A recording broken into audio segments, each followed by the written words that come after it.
Hi, everyone. Judge Andrew Napolitano here for Judging Freedom. Today is Wednesday, August 23rd, 2023. It's about 2:30 in the afternoon here on the East Coast of the United States. Scott Ritter joins us now.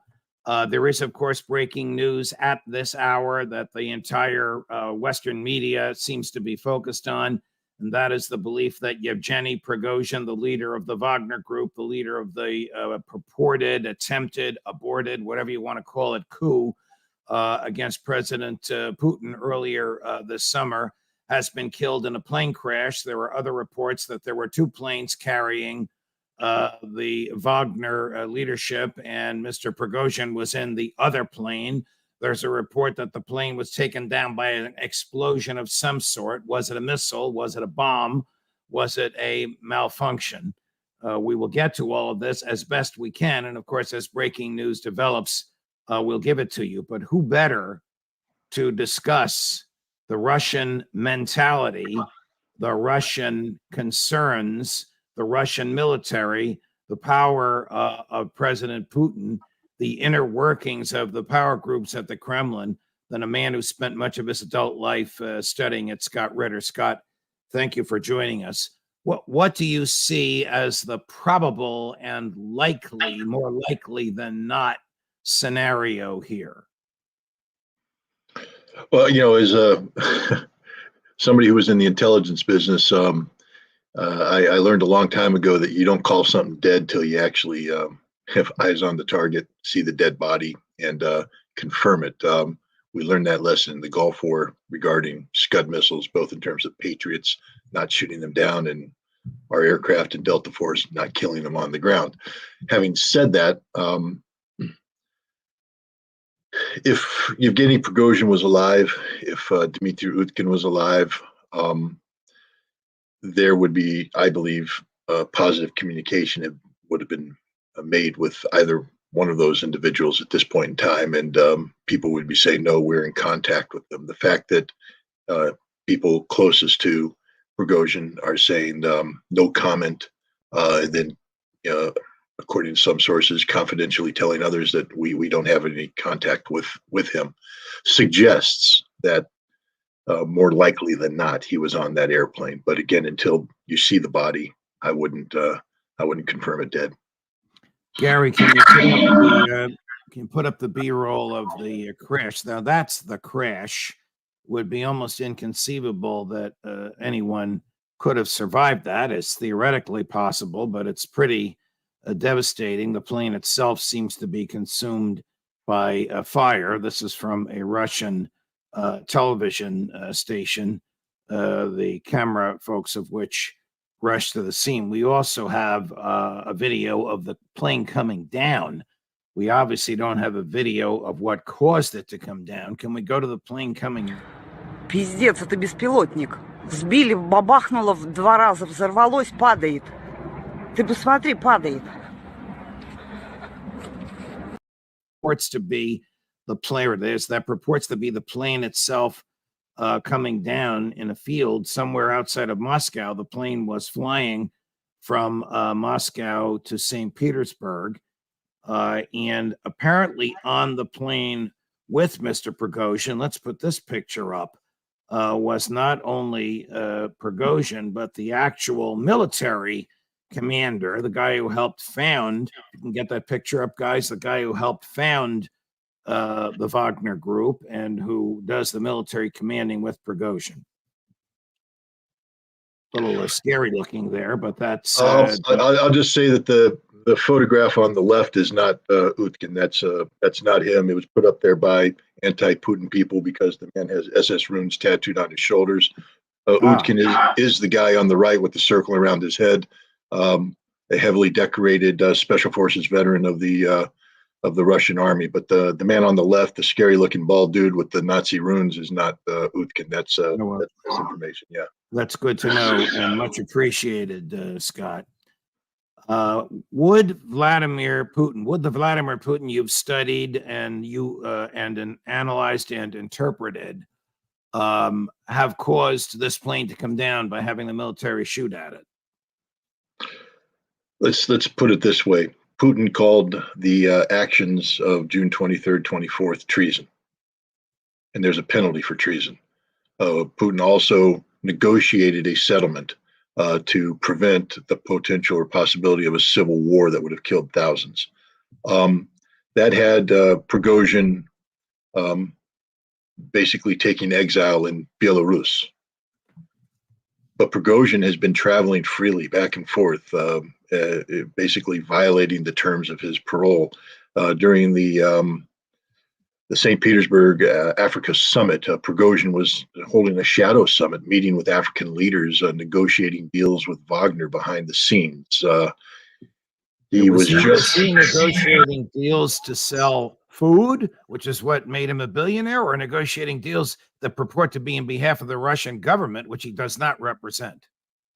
Neither. He was carrying out private business between Wagner and these African nations.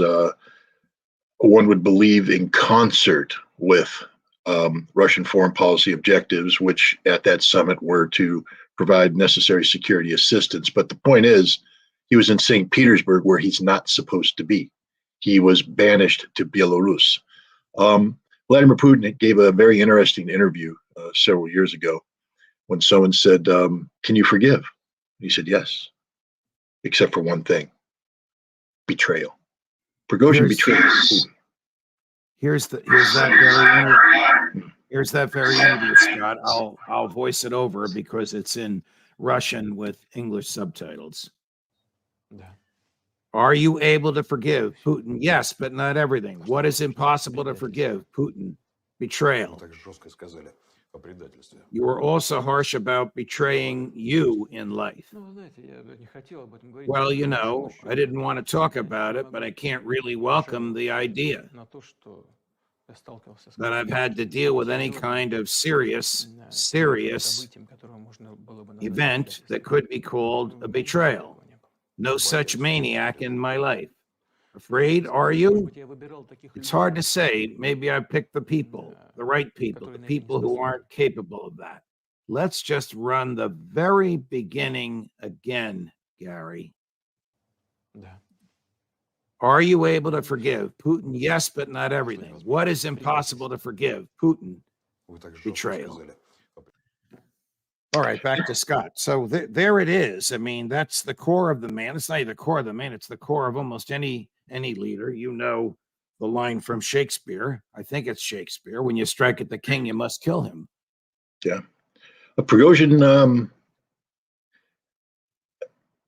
what happened on June 23rd, 24th is just literally unthinkable for anybody who claims to be close to Putin, who claims to know anything about Putin. I'm neither, so I'm somebody observing from a distance. But you're right. If you're going to take out the king, kill the king. They made a bold move towards Moscow. I mean, people need to understand the scope and scale of what happened. 8,000 troops with tanks, with anti-aircraft systems, with artillery, moving towards Moscow, the capital of Russia, in a way that was without any approval. They deployed for combat outside of the village of Serpukov against Russian troops, and they were prepared to have a fight on Russian soil, something that hasn't occurred on that scope and scale since the Russian Civil War. They shot down Russian military aircraft, they being Wagner. Utkin was the military commander. They murdered 12 Russian service members, murdered, because what they did wasn't war, it wasn't self-defense. These were unlawful bandits operating without any legal authority, threatening the leadership of Russia, and yet they still came out of it alive, only because Vladimir Putin made the decision that he, for the greater good of Russia and the Russian people, was going to avoid the circumstances that would create a civil war. But he was strict. He said, I will pardon you for these acts, but the conditions of the pardon are you go to Belarus. You're done here. Prigozhin violated the terms of his parole. And one would think that might play into what happened here. Because I'll tell you this, the way the plane went down, it lost a wing. You don't lose a wing, generally speaking, from an internal explosion, say a bomb inside the aircraft. That would lead to a rapid decompression the aircraft, but the aircraft would retain a semblance of aerodynamics and move forward. When you lose a wing, that's generally because you've been hit by a surface-to-air missile and you've now lost aerodynamics and you're pancaking in, which is what that plane was doing. Again, that's just a brief examination of the evidence, but it's been exactly 2 months since Prigozhin shot down the Russian airplane that lost 8 men. Exactly 2 months. I would say that it's sort of bitter irony if, in fact, Russian air defense brought down the man that murdered 12 of their fellow service members. When the coup took place and then ended peacefully and without any military or legal or judicial or even extra-legal repercussions against Prigozhin and his fellow mutineers. In fact, the mutineers were expressly pardoned. The neocons and the globalists in Western Europe and in the United States said, see, Putin's weak. Putin can't control things. Putin fled the city. Putin escaped by the skin of his teeth. I doubt they're saying that now, Scott. Well, first of all, the people that said that, frankly speaking, don't know anything about Vladimir Putin. He wasn't weak.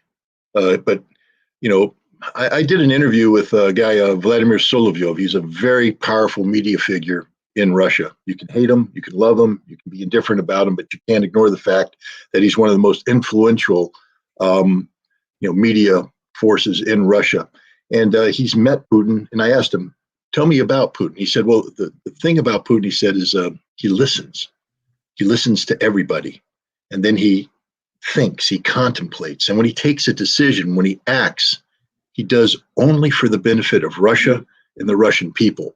He doesn't care how it impacts him. And this is a critical thing because in the West, we project a mirror image of how we think. And we know how American politicians think and behave. What's good for me? Can this be spent to my advantage, etc. They don't think about the greater good. They think about themselves and their political position. Putin doesn't play that game. So when he acted in June, he acted in a way that opened the door for people to be critical of him, but he avoided a civil war. He avoided thousands of deaths. He saved Russia. He saved Russian lives. But that doesn't mean that he's weak. That doesn't mean that he's weak. Scott, we have a huge audience right now, for which I'm deeply grateful. I want to remind the audience of Prigozhin's ranting and raving and threatening, which preceded the coup in June. Watch this.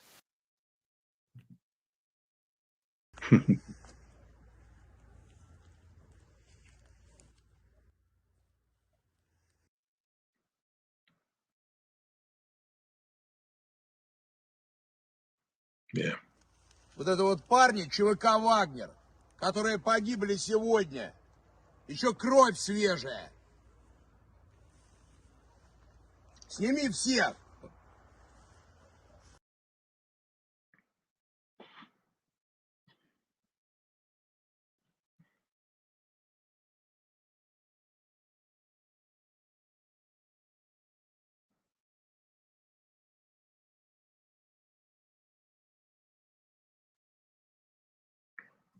Realized my mic wasn't open. Oh, Okay. there you go. Okay. Sorry about that. No problem. You'll recall that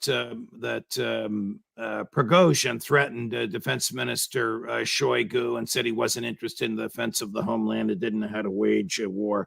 The world is so different now. Why is Ukraine losing so badly? They're losing badly because of Shoigu and Gerasimov. They're losing badly because of effective military commanders. Remember, I mean, Prigozhin is criticizing Shoigu, the man who's been at the helm of the Russian Ministry of Defense in a conflict where Russia is enjoying an 8 to 10 to 1 kill advantage. That's unprecedented modern warfare. That is, for every Russian soldier dying, there's 8 to 10 Ukrainian soldiers dying. So the Russians are clearly doing something right. What Prigozhin did in June wasn't about doing the right thing by Russia. It wasn't about the troops. It was about business. He lost his contract because a private military company can't exist on Russian soil. And Lugansk had gone from being an independent entity to being part of Russia. The contract expired on May 1st of 2023, and Prigozhin was trying to bully and pressure people into extending the contract. And he was calling out Shoigu and Gerasimov as the culprits, the people who were threatening his financial well-being. And let me say this too about Prigozhin. Wagner, from what I understand, and I've met them, I've spoken with some senior leaders in communication with some of their commanders and their fighters. Very tight unit, very tight, very loyal to the brand. But the brand is Russia at the end of the day. Their organizing document clearly states that Wagner can do nothing that's critical of Putin or anything that's against the interest of Mother Russia, the nation. So it's a patriotic organization. The Wagner soldiers are very, very patriotic, very, very hard fighting, patriotic people who like Wagner because they can avoid the bureaucracy and the lumbering methodology of command that comes with the army. They have a shortcut. They have a system that works for them. But they're not anti-Russian, and many of them were disgusted by what happened in June, and are relieved, in fact, that they're out of this nonsense, and they are heavily engaged right now in Africa. Ironically, Prigozhin was just in Africa, I believe, on the Mali border, bragging about the role that Wagner was playing in fighting ISIS, and yet he returned to Russia, where he's not allowed to be. If Prigozhin is dead, if the plane was shot down by Russian military forces, how is President Putin perceived in Russia? Look, the Russians love President Putin. I mean, he enjoys the highest ever approval rating. I can guarantee you this, that Putin's hands will not have the blood of Prigozhin on them. Whatever happened, it's not going to be linked to a presidential order. But there's some people say this is karma. Some people say it's justice delayed. But I think there'll be very few Russians who will say he didn't have it coming to him. Yevgeny Prigozhin, for everything he did and everything his organization did for Russia, murdered 12 Russian servicemen. Murdered. How will, in your view, if at all, Prigozhin's death affect the fighting in Ukraine? How will it affect the morale of the Ukrainian troops? How will it animate, if at all, the Russian troops? How will it affect President Zelensky and his folks? No, it's so. I mean, Wagner's done in Ukraine. The 30,000 troops they had in Lugansk have left Lugansk. There's nothing. No, left. I mean the image of Prigozhin's plane being shot out of the sky a month after or 2 months after he tried a mutiny that was essentially resolved peacefully. 2 months after he murdered 12 Russian troops and destroyed 2 Russian helicopters. How will that be perceived by the Russian military on the ground? Will it demoralize the Ukrainians? Will it terrify Zelensky? The Russian troops, I think, they may have personal opinions, but frankly speaking, they're alive today because they haven't allowed outside thoughts like that to interfere with their daily routine of combat. They're frontline combat soldiers. They stay alive. They prevail because they remain singularly focused on the task at hand, which is to close with and destroy the Ukrainian enemy through firepower maneuver. And that's what they're doing. So I don't think any Russians are going to lose any sleep over what happened with Prigozhin and Utkin and others. They're a non-factor. For the Ukrainians, on the other hand, again, Putin, can you forgive? Yes, but there's some things I can't forgive. And betrayal is one of them.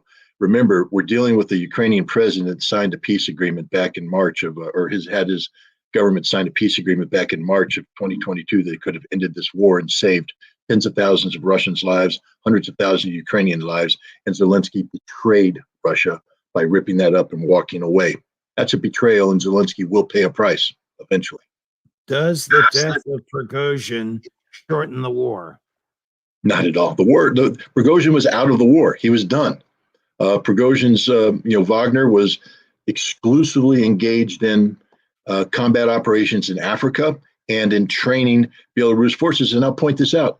Prigozhin was not a critical element of this. Utkin was, but Utkin was tainted. Utkin was a man who killed 12 Russian servicemen. And so the patriotic members of Wagner, remember, 36 members of Wagner, including Prigozhin and Utkin, met with Putin, shortly after, less than a week after the coup was brought down. They met in the Kremlin, and Putin gave them an opportunity to do the right thing, to join the Russian Ministry of Defense and all that. And the majority of them wanted to do it, but Prigozhin said no. And so Prigozhin's gone, Utkin's gone, according to the news. Maybe they're alive, who knows? The senior staff is gone. Wagner as an entity still exists, and they're commanded by people who want to do the right thing by Russia. So Wagner's there. Wagner will continue to be there. Wagner will continue to operate on the ground in Africa. Remember this, while Prigozhin was in Ukraine screaming about the dead bodies, and what commander shows his dead troops on camera? That's unthinkable, but he did it. Africa is being run by a separate Wagner command staff that was there for a year, experts on Africa. They're still alive. They're still doing the job. They're not going to skip a beat. Here's the question I was going to ask you before the news about Prigozhin broke. How much longer will the war go on? You know, we are rapidly approaching the culmination of what I call the process of collapse. The Ukrainians have run out of troops. They've thrown their strategic reserves into the Battle of Robotyno in Zaporizhia, where the campaign started 2 months ago and 2.5 months ago in June. Same village, same place. They haven't cracked that nut yet, and their last reserves are being spent. They're already finding they don't have enough troops to man the line continuously. Up north in Kupiansk, the Russians are advancing, stretching the Ukrainian lines thinner. There are no troops. They're going to have to rob Peter to pay Paul. And eventually, you're going to see that the front line is going to lack the continuity, and Russia has 250,000 reserves they could put in to exploit those gaps. I think what we're going to see in the coming month is the compelled withdrawal of the Ukrainian army to the Dnieper River, because they will be unable to hold their line. They will move to the Dnieper River, and then Russia has a decision. Do they ask the Ukrainians, do you want to live? Do you want to have peace now? Or do they pivot south and go and take Odessa and finish the fight? But the bottom line is the Ukrainian army, I don't believe, could maintain its viability as a fighting force much longer. They're out of troops. Russia's not out of troops, and it's going to become very difficult for Ukraine to hold the positions they currently occupy. Right. I continually looking down. A lot of you are asking, is there a confirmation on Prigozhin's death? I'm watching the wire services and the various feeds that I get still from my former employer. And there's no confirmation on his death yet, nor is there any proclamation that in fact he is alive. I guess we're just going to have to monitor this as it goes, Scott. Last question. Is President Putin stronger today than he was 2.5 months ago before the coup?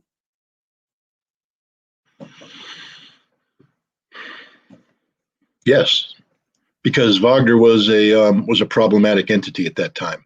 Wagner was out of control. You can't be strong as a national leader when you have a private military force capable of putting 8,000 troops on the road to Moscow. That was an unthinkable action, and it was greatly harmful to Putin, to Russia, etc. Putin resolved that issue. Did Prigozhin and Utkin need to die? I don't know the answer to that. I believe in due process, and if they committed a crime, I believe they should have been arrested and tried. That's the way it's done. But when you carry out acts of treason on that scope and scale, on that level, when you threaten the president of Russia in a time of war, you're not long for this world. That's the bottom. I said it then. I'm on record. They're not long for this world. And unfortunately for them, today may be the day that they checked out. Scott Ritter, always a pleasure. You're turning on a dime, and none of us thought this was going to happen when we woke up this morning, even at lunchtime when we scheduled your appearance. Deeply appreciated, I know, by the many, many people watching us now, and certainly by me. All the best to you, Scott. Thank you. Thank you. Wow. If you like what you saw and our ability to turn on a dime and our ability to bring you the most up-to-date and insightful analysis on events that affect lives around the world, It's Judging Freedom. Like and subscribe and tell a friend, tell your neighbors, tell your relatives. We're at 186,000 of you regular subscribers who get the notification that we're coming on, whether it's breaking news or whether it's regularly scheduled. Our goal, as you know, is 200,000 by Labor Day and 250,000 by Christmas. We'll talk about the 250,000 later. Help us reach the 200,000 by Labor Day. Judge Napolitano for Judging Freedom, where we are always looking out for your liberty.